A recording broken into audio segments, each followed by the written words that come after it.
الله رب العالمين صلى الله وسلم على محمد وآله وصحبه وسلم. Inshallah ta'ala, tonight we're going to study inshallah ta'ala from this tremendous work of Imam al-Barbahari rahimahullah, the book which is not hidden from you, Sharh us-Sunnah, the explanation of the creed, by commentary from Sheikh Salih bin Fawzan al-Fawzan hafidhahullah ta'ala. And in this chapter, the author rahimahullah, he speaks about the third pillar of Islam, which is zakat. And the author rahimahullah, he mentioned the zakat of gold and the zakat of silver and the zakat of التمر which is dates والحبوب حبوب grains والدواب cattle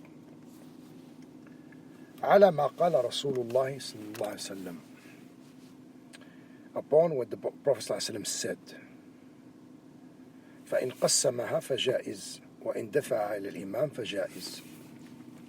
So the Shaykh, he said rahimahullah, Imam al-Barbahari, he said if he distributed himself, like for example he knows there are poor people and there are needy people, so he goes and he distributes the zakat to those people that deserve it. He said this is permissible. Or if he gives it to the Muslim authority, this is also permissible. So in this case, because we live in a Western non-Muslim country, right? So we have what? We have the masjid. So we have the masjid. So, for example, if you cannot find the poor people,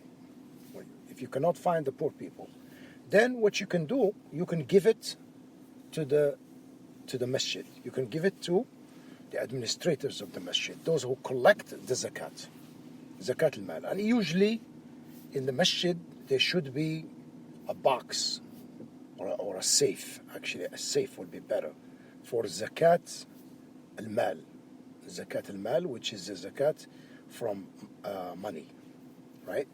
And this is very important to have, because in the community you have people who are poor and needy.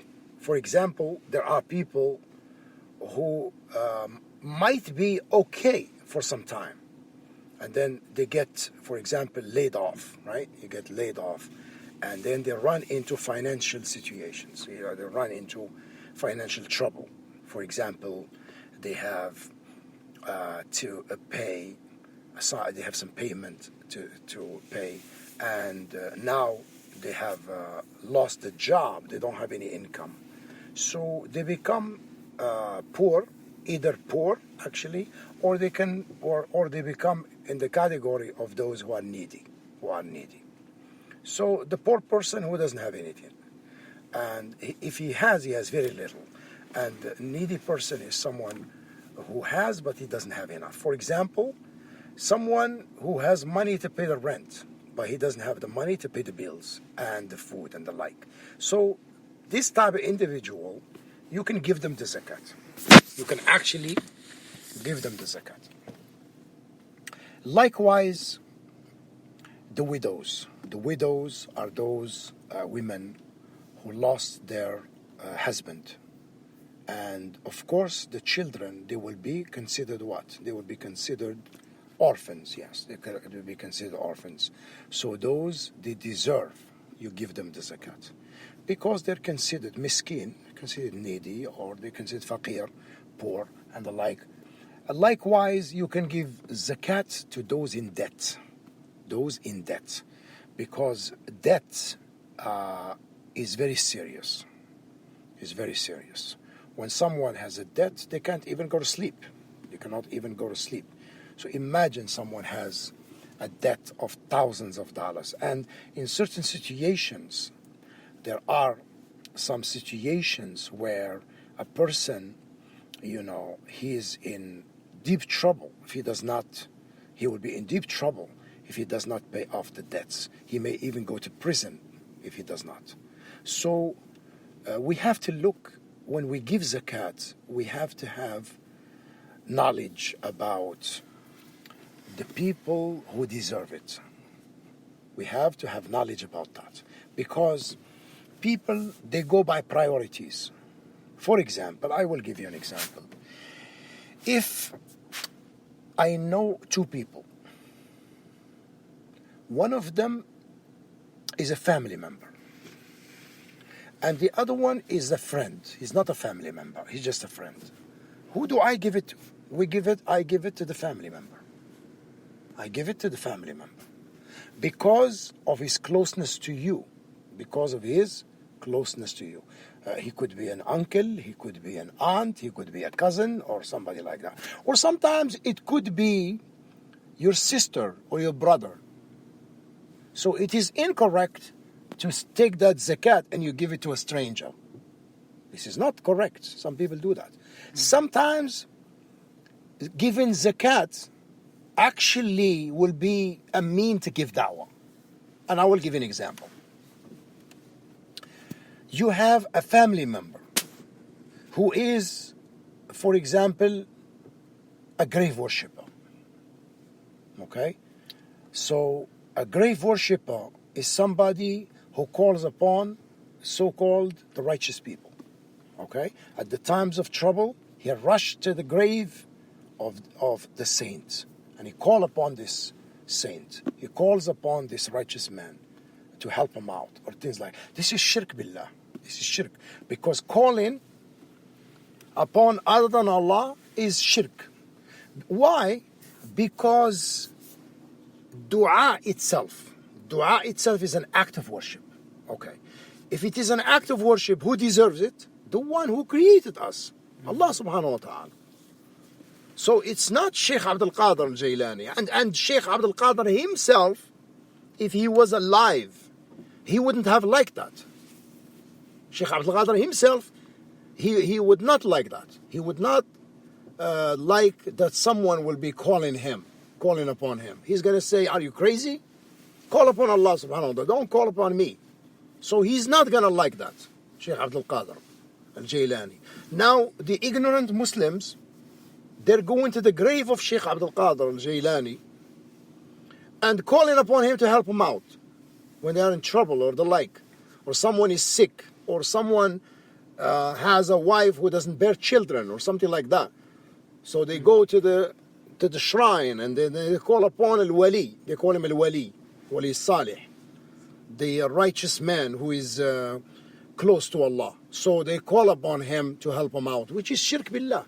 Because Allah will not be pleased with anyone that you call upon, whether he be a prophet, messenger, or he be an angel, or he be a righteous man. It doesn't matter. Because Allah subhanahu wa ta'ala, He forbade in the Quran, He forbade shirk, to call upon other than Allah and to associate partners with Allah subhanahu wa ta'ala.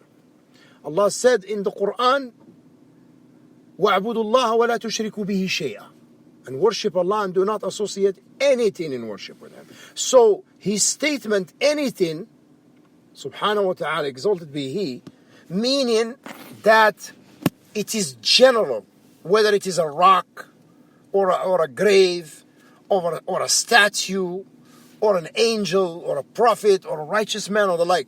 You do not associate anything in worship with Allah. So now when you make dua to other than Allah, you direct your dua to Sheikh Abdul Qadir al-Jailani, or a Sayyid al-Badawi, or Sayyida Zainab, or a Dusuqi, or other than them, from so-called al-awliya wal-salihin, then you have committed shirk with your Lord. Now you have directed that ibadah, that act of worship, that is only for Allah subhanahu wa ta'ala, you have directed it to other than Allah. Now if you have a family member who is a grave worshipper, and also he is badly in need of financial help, this will be a great opportunity. So you come to him and say, you know what? I know your family member. I know that. We are very close. But there is something you do. There is something that you do that will prevent me from giving you this zakat. Because the zakat should be given only to a Muslim. And you are a mushrik. You call upon other than Allah subhanahu wa ta'ala. So, if you're going to make tawbah, and you promise that you will never call upon other than Allah subhanahu wa ta'ala, then I will give you zakat. I will help you out.